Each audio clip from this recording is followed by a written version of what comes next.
पार्वती से कहते हैं कि हे देवी, तुम्हें किसके लिए तप कर रही हो, किसको पाना चाहते हो? माता पार्वती ने कहा, बोले हम हैं जो भगवान शंकर को प्राप्त करना चाहते हैं। बोले क्यों? बोले विवाह करेंगे। सप्तऋषि कहने लगे, अरे भोले बाबा से विवाह करेगी? अरे घर में नहीं है रहने के लिए, संसार में रहता है, कोई मकान नहीं है, कोई अच्छा नहीं, कोई अच्छे कपड़े पहनता है, निर्वस्त्र रहता है, उसकी जगह तो तुम किसी और को अपना पति बना लो, विष्णु जी को बना लो पति, इंद्र को बना लो। माता पार्वती ने कहा, नहीं नहीं, मैं पति बनाऊंगी तो शंकर जी को ही बनाऊंगी। क्यों? क्योंकि मेरे गुरु जी ने कहा है कि ब्याह करना तो शंकर जी से करना और किसी से मत करना। सप्तऋषि कहने लगे, बोले कौन है तुम्हारे गुरु जी? माता पार्वती ने कहा, बोले मेरे गुरु जी नारद जी। नारद जी ने ज्ञान दिया मुझे। सप्तऋषि कहने लगे, खुद नारद जी का ब्याह हुआ नहीं, ब्याह के चक्कर में गुणबंदर बन गया, उसका ब्याह हुआ नहीं, और तुम उसे कहते हैं कि ब्याह हो जाएगा शंकर जी का, शंकर जी के साथ। तुम किसकी बात को मान रही हो? माता पार्वती ने कहा, नहीं, मेरे गुरु जी ने जो कह दिया वही सत्य है। क्योंकि माता पार्वती को अपने गुरु की बातों पर भरोसा है। क्यों? माता पार्वती कहती है कि मैं अपने गुरु जी की बात को नहीं छोड़ूंगी। गुरु ने जो मंत्र दे दिया विश्वास रखो, गुरु जी ने जो बात बता दी उसके ऊपर भरोसा रखो, विश्वास रखो, फायदा पड़ेगा। मैंने 2 महीने तो गुरु जी की माला का विश्वास किया, माला फेरी, जाप दूत किया, पर फिर वो फायदा नहीं हुआ तो फिर दूसरे गुरु जी देख लिए, उनसे कुछ फायदा नहीं हुआ तो फिर और गुरु जी देख लिए। ऐसा नहीं, गुरु एक ही होता है, मंत्र एक ही होता है, गुरु मंत्र। शिक्षा गुरु एक होता है, शिक्षा गुरु कोई भी हो सकता है। शिक्षा तुम कहीं से भी प्राप्त कर सकते हो, जहां से तुम्हें कुछ सीखने को मिले वो शिक्षा हो गई, और जहां पर तुम्हें जन्म मरण के चक्कर से जो छुड़ाए वो दीक्षा गुरु होता है, जो हमें भवसागर से पार कराता है। तो माता पार्वती कहने लगी, बोली गुरु तो गुरु ही होता है, गुरु के वचन प्रतीतन दे ही और सपने सुख मन सुख सिद्धते ही। जिसको गुरु के वचन पर भरोसा नहीं होता है उसको नहीं यहाँ सुख मिलता न वहां सुख मिलता है। माता पार्वती कहती, चाहे कितनी बार जन्म लूं, कितनी बार मर जाऊं, पर भगवान शंकर को ही मैं अपना पति बनाऊंगी। कि जन्म कोटि लगी रगर हमारी, जन्म कोटि लगी रगर हमारी, वरहु शंभु न तो रहूं कंवारी,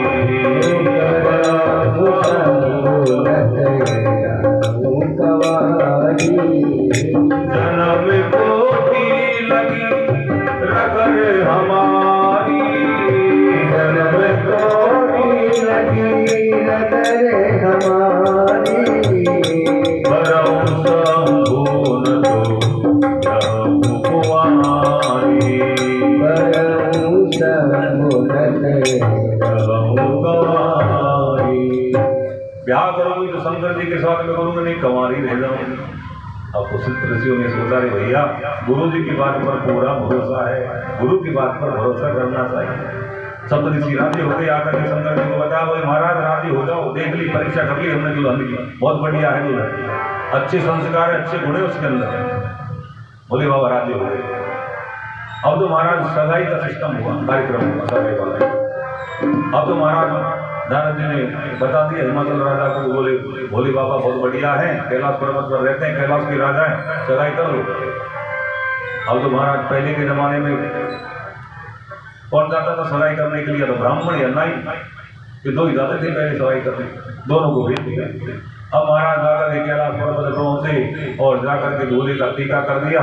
अब देखा, रे भैया राजा ने सगाई के लिए भेजा, पर दूल्हा तो यहाँ कुछ ऐसा ही लग रहा है, गले में सर्प पड़े हुए हैं, कानों में बीच में लटके हुए हैं, ये कैसा दूल्हा? पर उन्होंने सोचा, भैया हमें तो भेजा है, हमें क्या जा रहा है, हमारे तलब करने में, जैसा वो चाहता है मालिक वैसा ही करना, हमें तो कर दिया।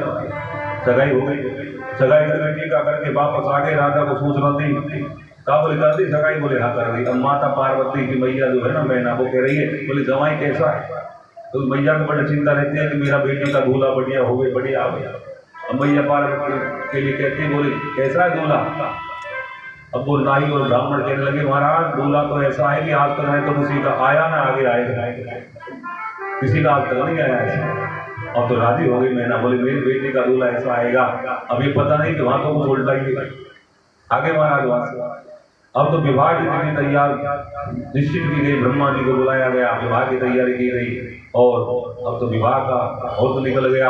अब उधर महाराज है जो दुल्हन तैयार हो रही है और उधर दूल्हा भोले बाबा है जो तैयारी कर रहे हैं। अब तो भगवान भोले बाबा के है जो हल्दी तो वहां पर कहां से आए, हल्दी तो लगाई नहीं, और हल्दी की जगह कोई गण है जो दौड़ा दौड़ा गया शमशान भूमि में और गरम गरम है जो मुर्दे भस्म राख लेकर के आ गया।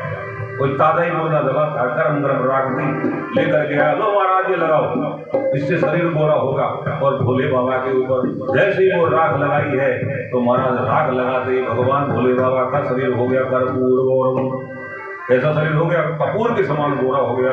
करुणावतारम, और करुणा के अवतार है भोले बाबा का है जो गौर वर्ण हो गया। अब तो कोई गण गया तो उसने लगा बोले दूल्हा जो होता है ना, दूल्हे के माथे में मुकुट भी लगाया जाता है, सेहरा बांधा जाता है। अब वहां पर कोई सेहरा बेरा तो था नहीं, दौड़ दौड़ करके गया और एक सर्प था, सर्प पकड़ के ले आया और भोले बाबा की जो जटाएं थी ना जटाओं में ठूस दिया, बोले ये मुकुट लग गया।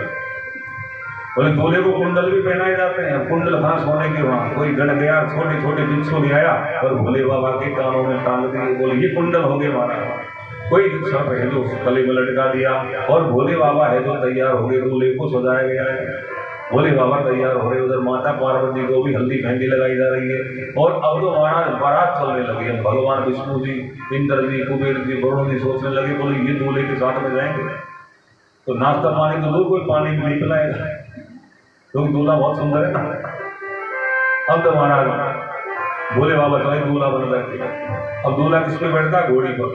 अब भोले बाबा के पास घोड़ी तो है नहीं, नंदी है बैल। अब बैल पे भी बैठे तो कैसे बैठे, दुनिया बैठती है आगे मुंह करके, भोले बाबा बैठे पीछे मुंह करके, पूछ पकड़ के बैठ गए। लो ये दूल्हा पूछ पकड़ करके महाराज बैठ के भोले बाबा और बारात चलने लगी। अब तो विष्णु जी सोचने लगे भैया इसके साथ नहीं रहना, आगे चलो, क्योंकि आगे चलने में फायदा है। आगे आगे बढ़िया बढ़िया जो साफ सुथरे गोरे गोरे जो दूल्हे के मित्र थे ना, अच्छे अच्छे वो तो आगे आगे, और भोले बाबा तो भोले बाबा और भोले बाबा के कुछ 2-5 गण रह गए, भूत प्रेत के साथ रह गए। भोले बाबा ने देखा आगे मुँह करके, अरे और बराते खा गए, अभी तो बहुत सारी भीड़ थी। गण कहने लगे महाराज वो सब छोड़ छोड़ करके चले गए, सोचने लगे बोले आगे चलते हैं, अच्छा इंतजाम आगे हो रहा, आगे चले गए। भोले बाबा ने कहा ठीक है ऐसा करो, मंत्र पढ़ो और देश विदेश में धरती पर जहां पर भी हमारे मित्र हो, भूत प्रेत हो, सबको न्योता दे दो, सबको फोन करके बुलाओ। अब महाराज गणों ने मंत्र पढ़ा और मंत्र पढ़ते ही दूर दूर से है जो देश विदेश के जितने भी भूत प्रेत है वो सब आगे भगवान शंकर की बारात में।